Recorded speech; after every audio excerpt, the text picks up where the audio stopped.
اسے دیکھا تھا، جبکہ دادی جان ٹھنڈی سانس لے کے رہ گئی۔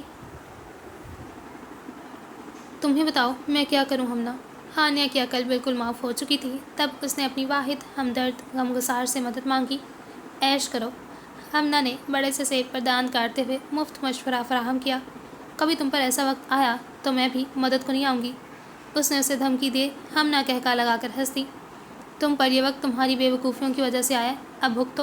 ہمنا اسے ٹھیک ٹھاک تنگ کر رہی تھی۔ میری جان پر بن رہی ہمنا۔ اوکے کچھ کرتی ہوں۔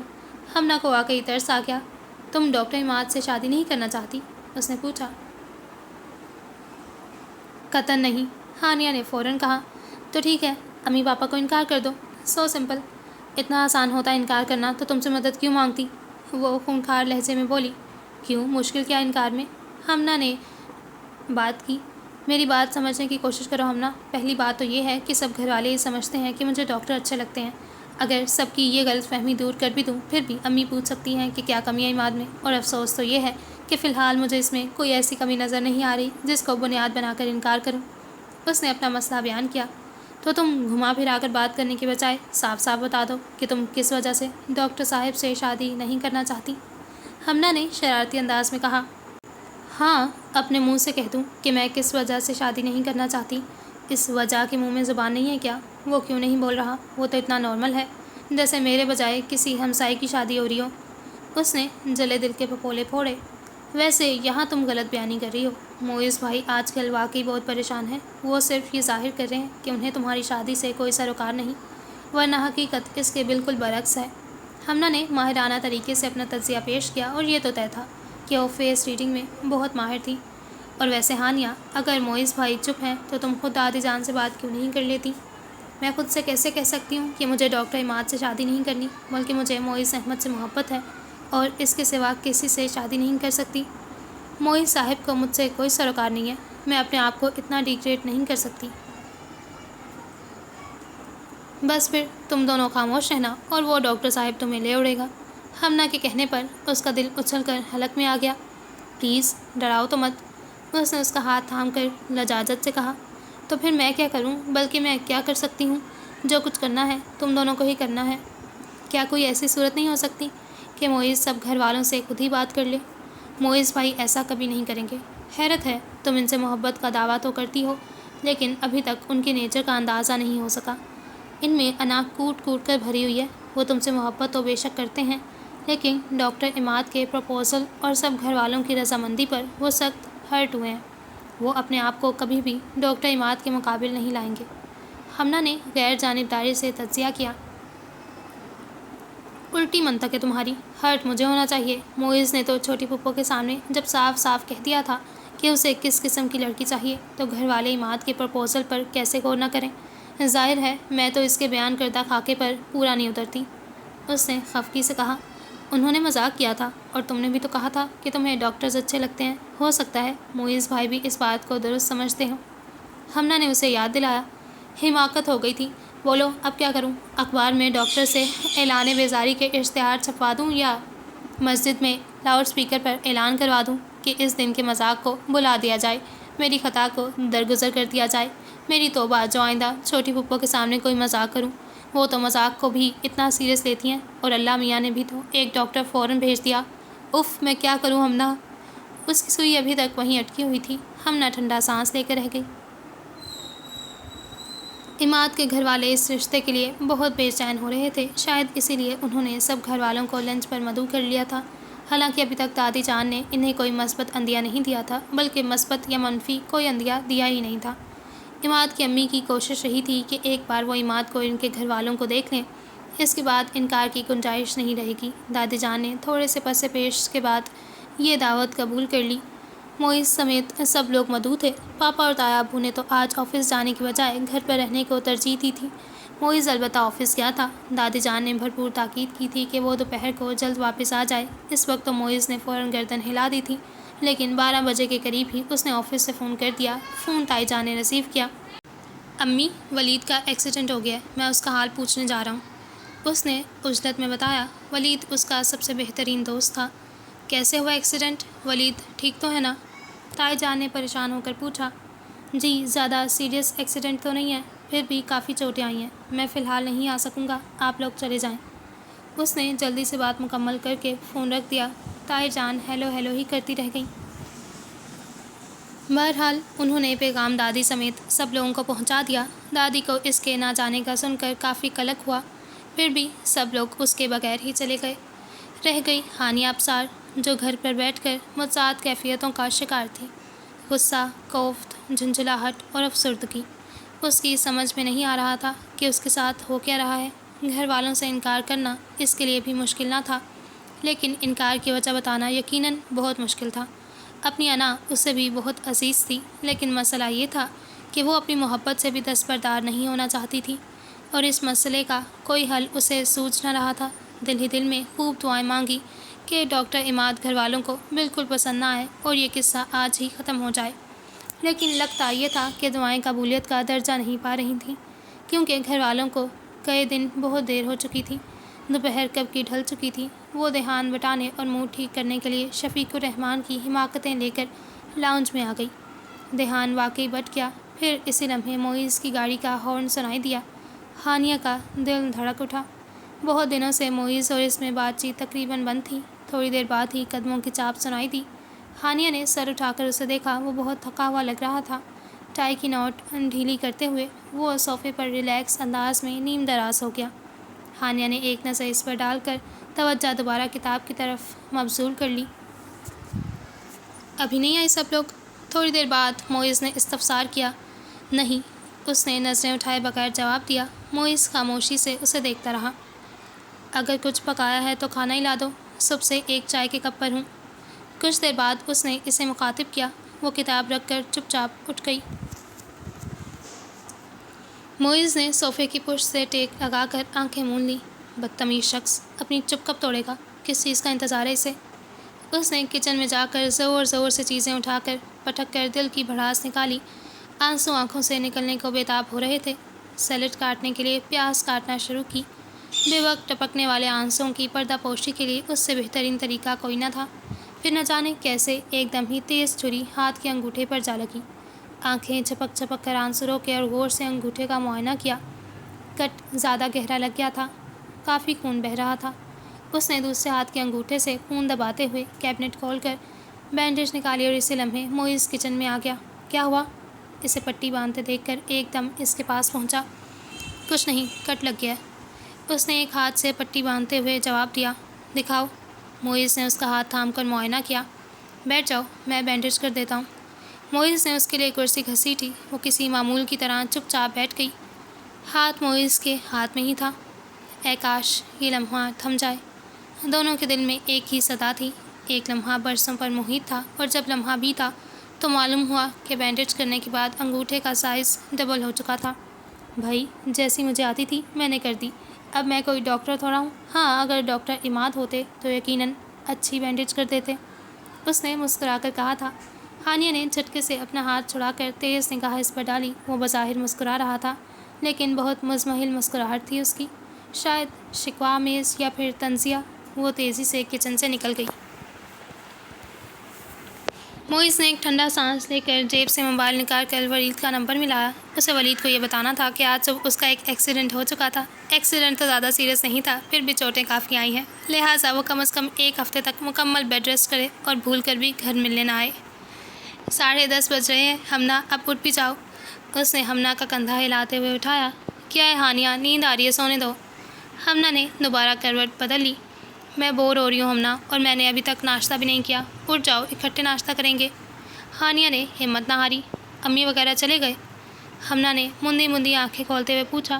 کب کے چلے گئے؟ اب تو گھنٹہ ہو گیا ہے۔ تو مجھے پہلے اٹھا دیتی، میں کم از کم خدا حافظ تو کہہ دیتی۔ پاپا آئے تھے کمرے میں، لیکن تمہیں سوتا دیکھ کر چلے گئے، مجھے پتہ ہی نہیں چلا۔ بڑی پھپھو کے دیور کی شادی تھی، اس لیے امی، پاپا، تائی جان اور بلال آج صبح کی فلائٹ سے کراچی گئے تھے۔ تایا ابو آفس چلے گئے؟ ہمنا نے اٹھتے ہوئے پوچھا۔ ہاں، تایا ابو بھی چلے گئے اور معیز بھی۔ دادی جان اخبار سمیت کمرے میں ہیں، رہ گئی میں اور تم، تو میں کب سے تمہارے انتظار میں بھوکی بیٹھی ہوں۔ اچھی بات ہے، تمہاری سزا بھی یہی ہونی چاہیے۔ ساری رات مجھے جگائے رکھا، ہمنا نے پاؤں میں سلیپر ڈالتے ہوئے کہا۔ تو وہ اس کی بات پر ہکا بکا رہ گئی۔ میں نے جگائے رکھا تمہیں؟ دماغ صحیح ہے؟ کل رات تو میں بہت جلدی سو گئی تھی۔ جی ہاں، جلدی سو گئی تھیں آپ، اس لیے ساری رات نیند میں بولتی رہی، وہ واش روم میں جاتے ہوئے بولی۔ ہانیہ کچل ہو کر مسکرا دی۔ پتہ نہیں یہ نیند میں بولنے والی عادت چھوٹتی کیوں نہ تھی۔ اپنی اس عادت سے وہ خود بہت عاجز آ چکی تھی۔ اگر میں تمہیں بلیک میل کرنا چاہوں تو بہت آسانی سے کر سکتی ہوں۔ تھوڑی دیر بعد تولیے سے منہ پوچھتی ہمنا باہر آئی تھی۔ ہانیہ نے گھور کر اسے دیکھا۔ یقین کرو، ساری رات تم نیند میں موئز موئز پکارتی رہی ہو، ہمنا نے انکشاف کیا۔ جھوٹ مت بولو، ہانیہ نے اسے جھٹلانا چاہا۔ مجھے پہلے ہی پتا تھا تم یقین نہیں کرو گی۔ اگر میرے پاس ٹیپ ریکارڈر ہوتا تو میں ریکارڈ کر لیتی۔ ہمنا کے کہنے پر وہ واقعی شرمندہ ہو گئی۔ ویسے ہانیہ، کل رات میں تمہارے لیے واقعی بہت پریشان ہوئی۔ یہی خیال آتا رہا کہ اگر تمہاری شادی ڈاکٹر عماد سے ہو گئی تو شادی سے پہلے تمہیں اس عادت کا سنجیدگی سے علاج کروانا پڑے گا، ورنہ تو نہایت سنگین صورتحال پیدا ہو سکتی ہے۔ ہمنا نے اسے ڈرایا۔ کبھی کوئی اچھی بات بھی منہ سے نکال لیا کرو۔ ہانیہ نے اسے آنکھیں دکھائیں۔ مجھے تم دونوں پر بہت ترس آتا ہے ہانیہ، کتنی آئیڈیل سچویشن تھی تمہارے پاس۔ تم اور معیز بھائی ایک دوسرے کو جی جان سے پسند کرتے ہو، درمیان میں کوئی ظالم سماج نہیں، بلکہ تم دونوں سے بھی زیادہ تمہارے بڑے اس رشتے کے خواہش مند تھے۔ تم لوگوں نے محض مذاق میں نہایت آسانی سے ہونے والی چیز کو مشکل ترین بنا دیا ہے، یہ نہ ہو کہ آخر میں صرف پچھتاوا رہ جائے۔ ہمنا نے صبح ہی صبح نہایت ہولناک قسم کی گفتگو شروع کر دی۔ اچھا چلو چھوڑو سب باتیں، آؤ ناشتہ کرتے ہیں۔ ہمنا نے اس کی اڑی رنگت دیکھ کر بات بدل دی، جبکہ اس کی بھوک پیاس تو اڑ چکی تھی۔ دنیا میں کوئی مسئلہ ایسا نہیں ہے جس کا حل موجود نہ ہو، بس ذرا ذہن کو کام میں لانا پڑتا ہے اور مسئلہ حل ہو جاتا ہے۔ ہانیہ ابصار نے بھی اپنے مسئلے کا حل پا لیا تھا۔ اس وقت رات کے 10:30 بج رہے تھے۔ پورے گھر میں خاموشی طاری تھی۔ دادی جان کو ویسے بھی جلد سونے کی عادت تھی، آج تایابو کی طبیعت بھی کچھ خراب تھی۔ وہ آفس سے شام کو ہی آ گئے تھے، اب تو انہیں سوئے سوئے بھی 1 گھنٹہ ہو گیا تھا۔ ہمنا کمرے میں اپنا جرنل مکمل کر رہی تھی۔ معیز ابھی تک گھر نہیں آیا تھا اور رہ گئی ہانیہ ابصار، تو وہ لاؤنج میں بیٹھی نہایت بور قسم کا ڈرامہ دیکھتے ہوئے معیز کا انتظار کر رہی تھی۔ ہاتھ میں موٹی سی کتاب بھی پکڑ رکھی تھی۔ صبح ہمنا سے بات کرنے کے بعد وہ سارا وقت اپنے مسئلے کے ممکنہ حل کے متعلق سوچتی رہی۔ وہ ہرگز نہیں چاہتی تھی کہ اس کی ہنستی مسکراتی خوش باز زندگی محض انا کی جنگ میں ایک المیہ فلم بن جائے، جہاں اختتام تک بوڑھے ہیرو ہیروئن کے علاوہ ڈھیر سارے پچھتاوے رہ جاتے ہیں۔ پچھتانا تو وہ بالکل نہ چاہتی تھی۔ اس نے سوچ لیا تھا کہ اگر معیز اس کی طرف سے کسی غلط فہمی کا شکار ہے یا اظہار محبت کا منتظر ہے تو وہ اس کی یہ خواہش بھی پوری کر دے گی۔ ہوش و حواس کی حالت میں اگرچہ یہ کام ناممکن تھا، تاہم نیند کی حالت میں وہ ہلکا پھلکا بے ضرر سا اظہار محبت تو کر سکتی تھی، اور اس کے بعد معیز کے پتھر دل کو یقیناً موم ہو جانا تھا۔ ویسے بھی نیند میں بولنے والی اس کی عادت سے معیز بخوبی واقف تھا، آج اسی لیے وہ دھڑکتے دل کے ساتھ اس کی منتظر تھی۔ عموماً وہ 10 بجے تک گھر آتا تھا۔ اس کی عادت تھی وہ کھانا کھاتے ہوئے ٹی وی دیکھتا تھا، خصوصاً بزنس نیوز یا پھر کرنٹ افیئرز کے پروگرام۔ ہانیہ نے پوزیشن سنبھال لی، موٹی سی کتاب ہاتھ میں پکڑے وہ ذہن میں تمام فکریں ترتیب دے رہی تھی جو کچھ دیر بعد اس نے نیند کی حالت میں بولنے تھے۔ اس کا دل معمول سے ذرا تیز دھڑک رہا تھا۔ آج اس کی صلاحیتوں کا امتحان تھا، جس پر اس کے مستقبل کا دار و مدار تھا۔ پتہ نہیں کتنی دیر گزر گئی اسے یوں ہی لیٹے لیٹے۔ معیز معلوم نہیں کہاں رہ گیا تھا۔ گھڑی کی سوئیاں ٹک ٹک کرتی آگے سے رکھ رہی تھیں، اور وہ ہر 5 منٹ کے بعد آنکھیں کھول کر ٹائم دیکھتی اور پھر دوبارہ آنکھیں موند لیتی۔ آج تو وہ دوپہر میں بھی نہیں سوئی تھی، اسی سوچ و بچار میں مصروف رہی تھی۔ اب مندی مندی آنکھیں سمیت چوکس رہنا خاصا دشوار لگ رہا تھا۔ 1-2 بار اس کو واقعی نیند کے جھونکے بھی آئے تھے۔ اس نے ٹی وی پر چلتے ڈرامے کی طرف متوجہ ہونے کی کوشش کی، مگر بے سود۔ اور پھر وہی ہوا جو نہیں ہونا چاہیے تھا، یعنی وہ واقعی سو گئی۔ یہ قسمت کی ستم ظریفی ہی تھی کہ سب کچھ سیٹ ہوتے ہوئے بھی وہ اپنے پلان پر عمل درآمد کرنے میں ناکام رہی۔ حالانکہ یہ رسک لینے کے لیے اس نے اپنے آپ کو بہت وقتوں سے آمادہ کیا تھا، لیکن اب سب کچھ بے فائدہ تھا۔ معیز کے آنے تک وہ نیند کی گہری وادیوں میں اتر چکی تھی۔ معیز کو آج آفیشیل ڈنر اٹینڈ کرنا پڑ گیا تھا، اور بے حد تھکا دینے والے دن کے بعد جب گھر میں داخل ہوا تو چہار سو سناٹا پھیلا ہوا تھا۔ صرف 3-4 افراد کے نہ ہونے سے ہی گھر سویا ہوا محل لگ رہا تھا۔ ایک ہاتھ سے ٹائی کی نوٹ ڈھیلی کرتے ہوئے دوسرے میں بریف کیس تھامے وہ لاؤنج میں داخل ہوا۔ اندر آنے کے ساتھ ہی وہ ذرا ٹھٹک کر رک گیا۔ سامنے ہی صوفے پر ہانیہ سو رہی تھی۔ ایک ہاتھ سینے پر دھری کتاب پر تھا، دوسرا ہاتھ صوفے سے نیچے لٹک رہا تھا۔ آہستہ آواز میں ٹی وی بھی چل رہا تھا۔ وہ ایک لمحے کو لاؤنج میں رک کر اپنے کمرے میں چلا گیا۔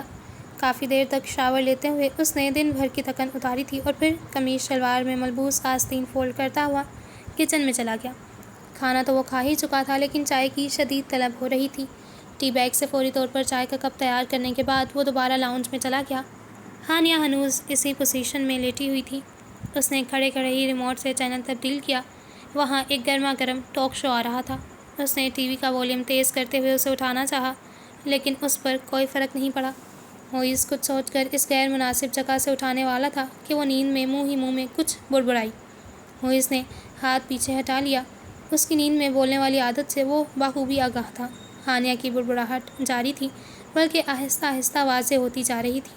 اس نے جلدی سے ٹی وی کا والیوم کم کیا۔ حیرت کا جھٹکا اس وقت لگا جب اس کی بڑبڑاہٹ میں موئز کا نام آیا۔ وہ اس کے کچھ اور نزدیک ہو گیا۔ تھوڑی دیر تک وہ بات سمجھنے کی کوشش کرتا رہا اور جب بات سمجھ میں آئی تو اس کے چہرے پر بہت جاندار مسکراہٹ تھی۔ میرا خیال ہے عماد کے گھر والوں کو مزید انتظار کروانا مناسب نہیں ہے۔ اچھے لوگ ہیں، بہت مان سے رشتہ مانگ رہے ہیں، اب ہاں کر ہی دو، دادی جان نے فیصلہ کن انداز میں کہا تو ہانیہ کا دل اچھل کر حلق میں آ گیا۔ اس کی زندگی کی بساط پر اتنی تیزی سے فیصلے ہو رہے تھے کہ عقل بالکل معاف ہو چکی تھی۔ ان دنوں وہ ویسے بھی گمسم حالت میں تھی۔ پلان تو اس نے نہایت شاندار سوچا تھا پر بے وقت کی نیند نے سب کچھ الٹ دیا۔ اتنی گہری نیند آئی کہ کچھ پتہ نہ چلا موئز کب آیا اور کب کیا۔ 2 بجے کے قریب ہمنا کے اٹھانے پر آنکھ کھلی۔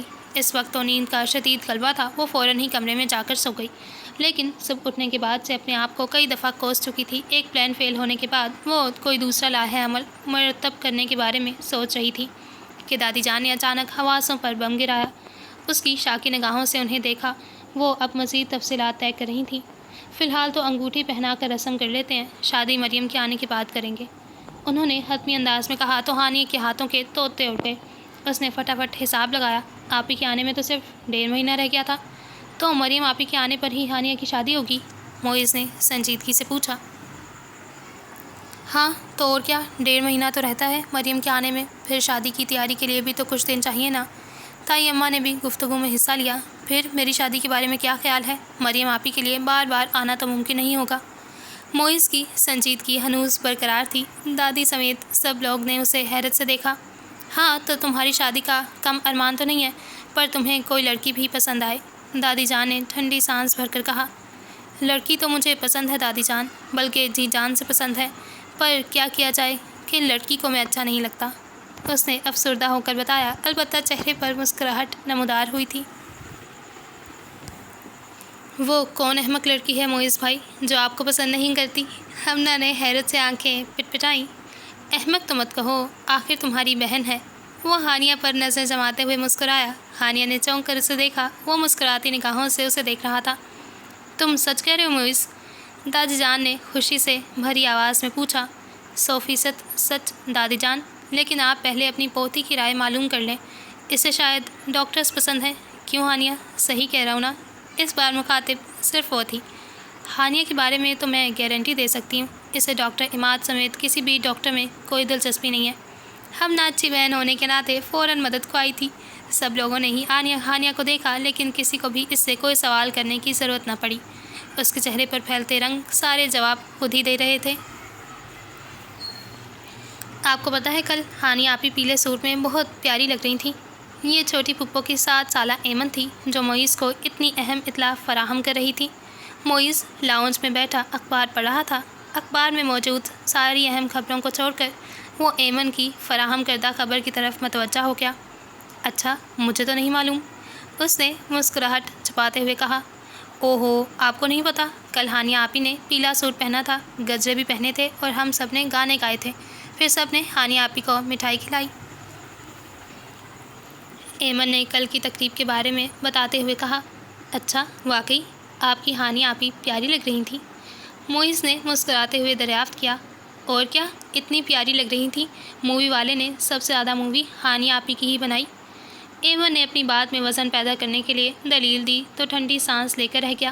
یعنی کہ ہر ایرے گیرے کو ہانیہ صاحبہ کا دیدار کرنے کی اجازت تھی، پابندی لگی تھی تو صرف موئز احمد پر۔ ویسے تو بات طے ہونے کے بعد ہانیہ نے اس کے سامنے آنا کم کر دیا تھا، لیکن مریم آپی کے آنے پر اور ڈیٹ فکس ہونے کے بعد تو دادی جان نے اس کا باقاعدہ پردہ کروا دیا تھا۔ پچھلے 15 روز سے وہ اس کی ایک جھلک بھی نہ دیکھ پایا۔ کل گھر پر ہی مائیوں کی رسم ہوئی تھی۔ تقریباً سب مہمان آ چکے تھے، کچھ آنے والے تھے۔ گھر میں وہی روایتی سے ہلچل مچی ہوئی تھی جو کسی بھی شادی والے گھر کا خاصہ ہوتی ہے۔ ہانیہ اس وقت بیوٹی پارلر گئی ہوئی تھی۔ بلال بڑی پھپھو کو لینے ایئرپورٹ گیا تھا۔ مریم آپی اور ہمنا فائنل خریداری کے لیے عفان کے ساتھ بازار جا چکی تھی۔ تائی جان، امی، پھپھو سب لوگ ہی کسی نہ کسی کام میں مصروف تھے اور وہ لاؤنج میں بہت پرسکون انداز میں بیٹھا ایمن سے محو گفتگو تھا۔ اسی لمحے فون کی بیل بجی۔ اس نے فون اٹھایا۔ دوسری طرف بلال تھا۔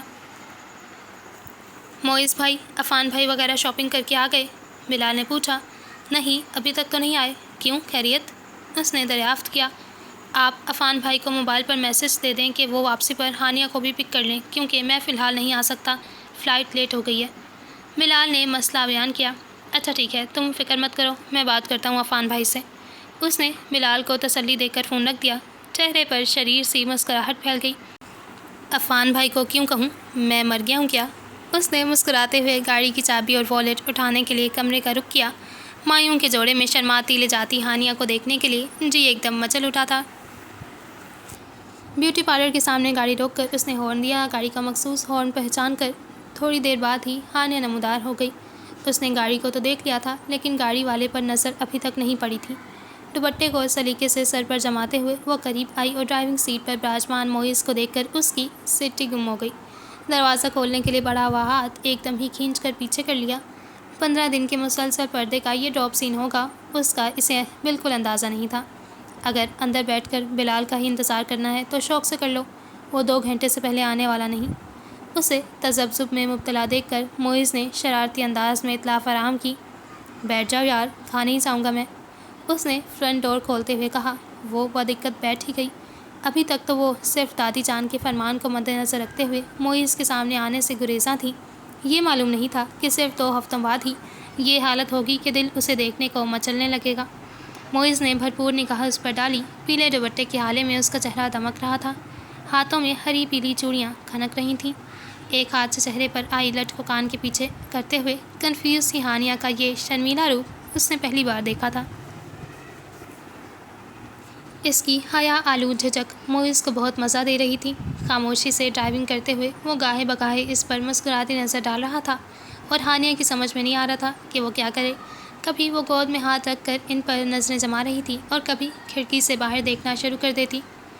اگر تم نے مجھے گھورنا بند نہ کیا معیز، تو میں اسی جگہ اتر کر ٹیکسی کر لوں گی، آخرکار روحان سی ہو کر کہہ دیا۔ معیز کہکا لگا کر ہنس دیا۔ زندگی میں پہلی بار تو یہ نادر موقع ملا ہے میں تمہیں خاموش دیکھ سکوں، اور یہ مجھے معلوم ہے کہ یہ پہلی بار ہی آخری بار ہے۔ ویسے اچھی لگ رہی ہو یوں چپ چاپ بیٹھے ہوئے، بڑا انوکھا تجربہ ہے میرے لیے، اس نے چھیڑا۔ وہ خاموش ہی رہی۔ ویسے کل سے گھر کا بچہ مجھے بتا چکا ہے کہ ہانیہ آپی مائیوں کے جوڑے میں بہت پیاری لگ رہی ہیں۔ معیز نے بات دوبارہ شروع کی۔ مجھے اتنا تجسس ہوا کہ میں کسی کی پرواہ نہ کرتے ہوئے چلا آیا۔ اب اتنا تو میرا حق ہے کہ میں اس روپ میں تمہیں خود دیکھ سکوں، ورنہ ساری دنیا نے تمہیں دیکھ لیا اور مجھے صرف مووی یا تصویروں پر گزارا کرنا پڑے۔ یہ تو سخت ناانصافی ہے میرے ساتھ۔ معیز اسے نارمل کرنے کے لیے شروع ہو گیا اور اپنے اس مقصد میں وہ کامیاب بھی رہا۔ بلال کیوں نہیں آیا؟ کیونکہ اللہ میاں کو مجھ پر رحم آ گیا، بڑی پھپھو کی فلائٹ لیٹ ہو گئی، اس نے مزے لے کر بتایا۔ کیا سوچیں گے سب لوگ؟ سوچنا کیا ہے، یہ پاکستان ہے، ایسی چیزیں یہاں معمول کی بات ہیں، معیز نے اسے تسلی دی۔ کیسی چیزیں؟ مطلب فلائٹ وغیرہ لیٹ ہوتی رہتی ہیں، موسم خراب ہوگا۔ معیز نے بڑی سنجیدگی سے مسکراہٹ چھپانے کے لیے رخ کھڑکی کی طرف کر لیا۔ فروٹ چاٹ کھاؤ گی؟ معیز نے اچانک دریافت کیا۔ اس نے نفی میں سر ہلایا۔ گول گپے؟ نہیں۔ Ice cream? ہاں۔ اس نے کچھ مسکراتے ہوئے گردن اس بات میں ہلا دی۔ اس کا اعتماد اب بحال ہو چکا تھا۔ وہ تو وہی معیز تھا، پرانا والا، اس سے بھلا کیا شرمانا۔ معیز نے گاڑی آئس کریم پارلر کے سامنے کھڑی کی۔ آئس کریم کا آرڈر دینے کے بعد وہ دوبارہ ہانیہ کی طرف متوجہ ہوا۔ وہ خود بخود ہی مسکرا رہی تھی۔ کیا سوچ رہی ہو؟ اگر ہمنا وغیرہ یہاں سے گزرے تو کیا سوچیں گے؟ کچھ نہیں سوچیں گے، صرف دیکھیں گے، پھر مجھے ڈرائیونگ سیٹ سے اٹھا کر عفان بھائی سیٹ سنبھال لیں گے اور مجھے سامان کے ساتھ دوسری گاڑی میں آنا پڑے گا۔ ایک بات پوچھوں معیز؟ ہانیہ نے قدرے سوچ کر پوچھا۔ اتنے دنوں سے جو سوال ذہن میں خود بلا رہا تھا اس کا جواب پانے کے لیے اس نے مزید انتظار نہ ہو سکا۔ ہاں پوچھو، معیز مسکرایا جیسے اس کے سوال سے پہلے ہی آگاہ ہو۔ تم نے اچانک مجھ سے شادی کا فیصلہ کیوں کیا؟ ہانیہ نے ہمت کر کے پوچھ ہی ڈالا۔ مجھے ایک بزرگ خواب میں نظر آئے تھے۔ انہوں نے تمہاری تصویر دکھا کر کہا کہ شادی کرنی ہے تو اسی لڑکی سے ورنہ پچھتاؤ گے۔ معیز نے نہایت سنجیدگی سے جواب دیا۔ واقعی؟ ہانیہ نے حیرت سے اسے دیکھا تھا پر اس کی آنکھوں میں چھپی شرارت دیکھ کر گڑبڑا سی گئی۔ احمق لڑکی، تم نے یہ سوال جلدی پوچھ لیا۔ 3 دن بعد میں زیادہ رومانٹک طریقے سے اس کا جواب دے سکتا تھا۔ بہرحال سننا ہے تو ابھی سن لو۔ میں تم سے شدید محبت کرتا ہوں اور دانا لوگ شدید محبت کا علاج شادی ہی تجویز کرتے ہیں۔ بس اسی لیے تم سے شادی کا فیصلہ کیا۔ اس نے اس کی آنکھوں میں جھانکتے ہوئے کہا تو ہانیہ کو اپنا اعتماد دوبارہ رخصت ہوتا محسوس ہوا۔ اس کی آنکھوں میں جھانکنے کی بجائے وہ بے ساختہ ہی نظریں جھکا گئی۔ معیز نے دلچسپی سے اس کے چہرے پر پھیلے رنگوں کو دیکھا۔ اس سے محبت تو وہ ہمیشہ سے ہی کرتا تھا، بے تحاشا و بے حساب، پر فیصلہ یقیناً اس رات ہوا تھا جب نیند کی حالت میں ہانیہ بی بی نے اظہار محبت کی بجائے اپنا سارا پلان گوش گزار کیا تھا۔ وہ پل فیصلے کا تھا جب ہانیہ کی معصومیت کے آگے اس کی انا بھربھری مٹی کی طرح ڈہ گئی۔ گو کہ یہ انا بھی اس دن تک تھی جب تک عماد کے پروپوزل کا فائنل جواب دینا تھا۔ وہ شاید اسے ساری زندگی نہ بتا سکے کہ اس اچانک فیصلے کی وجہ کیا تھی، کیونکہ ہر بات کہنے کی تو نہیں ہوتی۔ کچھ باتوں کو انکہی ہی رہنے دیا جائے تو زیادہ اچھا ہوتا ہے، شاید اس لیے کہ جن سے سچی محبت کی جاتی ہے ان کی انا آپ کو ہر چیز سے بڑھ کر عزیز ہوتی ہے۔ بھائی نو ڈاؤٹ بہت مزے کی چھوٹی سی مائنڈ ریفریشنگ سٹوری تھی۔ میں پہلے ڈائجسٹ ناولز نہیں پڑھتی تھی لیکن میں نے جب سے پڑھنا شروع کیا ہے آئی ریئلائز دیر از نو گوئنگ بیک۔ مجھے بہت پسند آیا۔ آپ لوگ اپنے ریویوز ضرور شیئر کیجیے گا۔ میرا گلا تھوڑا سا خراب ہے اسی لیے sorry for voice quality. Thank you so much for watching. Don't forget to subscribe, like and to drop a cute comment below. خدا حافظ۔